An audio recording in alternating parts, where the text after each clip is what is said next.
আসসালামু আলাইকুম সবাইকে। আশা করছি সবাই ভালো আছেন, সুস্থ আছেন। দেখে নিশ্চয়ই বুঝতে পারছেন, আজকে আমি আপনাদের সাথে শেয়ার করব আমার হাতে তৈরি করা সবচেয়ে মজার করলা ভাজিটা। তো তিতার জন্য অনেকেই করলা ভাজি খেতে চায় না। তো তিতা ছাড়া কিভাবে ভাজা যায় সেটা আজকে আপনাদের সাথে শেয়ার করব।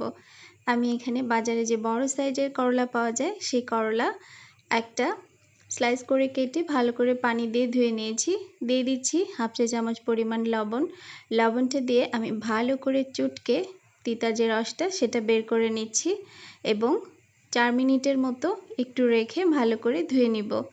তো এ পর্যায়ে আমি চুলায় একটা প্যান বসিয়েছি, দিয়ে দিচ্ছি 1/3 কাপ পরিমাণ সয়াবিন তেল। তেলটা একটু বেশি দিতে হবে এই ভাজিটায়, তেল কম হলে কিন্তু খেতে একেবারেই মজা লাগবে না। আমি এ পর্যায়ে দিয়ে দিচ্ছি 1 কাপ পরিমাণ পেঁয়াজ। পেঁয়াজটা আমি একটু মোটা করে কেটেছি, আস্তে আস্তে থাকবে। কিছু কাঁচামরিচ দিয়েছি এবং একটু নেড়ে এর মধ্যে দিয়ে দিচ্ছি হাফ চা চামচ পরিমাণ লবণ। লবণটা দিয়ে দিচ্ছি সামান্য হলুদের গুঁড়া এবং বেছে রেখেছিলাম কিছু ছোট চিংড়ি দিয়ে দিচ্ছি। এখানে যে কোনো চিংড়ি ব্যবহার করা যাবে, আমার এই ছোট চিংড়িগুলো বেশি ভালো লাগে সেজন্য এটা দিয়েই করি। আর এই চিংড়ি মাছটা দিলে এই করলা ভাজির টেস্ট অনেক বেড়ে যায়। তো আমি খুব একটা বেশি ভাজবো না, একটু পেঁয়াজটা গোটা গোটা থাকতেই আমি করলাটা দিয়ে দিচ্ছি। আর কেটে রেখেছিলাম একটা বড় সাইজের আলু। আলুটাও আমি একটু মোটা করে কেটেছি, বেশি চিকন করে কাটলে আলুটা একদম গলে মিশে যেত। তো একটু আস্তে আস্তে রাখার জন্য আলুটা মোটা করেই কেটেছি। তো এভাবে নেড়ে নিচ্ছি। আসলে করলা ভাজি আমি কখনো ঢাকনা দিয়ে ঢেকে করি না। ঢেকে রান্না করলে করলাটা কিন্তু একদম তিতাটা দূর হবে না, থেকেই যাবে।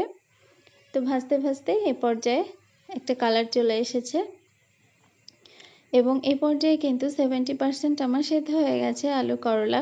এবং এই পর্যায়ে আমি একটু সমান করে দিয়ে দিচ্ছি।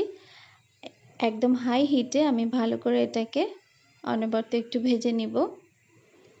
একদম শেষের দিকে হাই হিটে আলুটাকে একটু ভেজে নিচ্ছি লাল লাল করে। তো আমার ভাজাটা কিন্তু একদম হয়ে গেছে। এখন আমি চুলাটা অফ করে দিব। একটি সার্ভিং প্লেটে নিয়ে নিচ্ছি। এভাবে করলা ভাজি করলে কিন্তু খেতে অসাধারণ হয়। আপনার বাসায় একদিন ট্রাই করে দেখতে পারেন। আসলে সবাই রান্না করে, তো আমি যেভাবে রান্না করি সেটা শেয়ার করলাম আপনাদের সাথে। আশা করছি আমার রেসিপিটি আপনাদের ভালো লেগেছে। যদি ভালো লেগে থাকে তো প্লিজ আমার চ্যানেলটি সাবস্ক্রাইব করে আমার পাশে থাকবেন, সাপোর্ট করবেন। সবাই অনেক ভালো থাকবেন, সুস্থ থাকবেন। আজ এ পর্যন্তই। আজকের মতো আল্লাহ হাফেজ।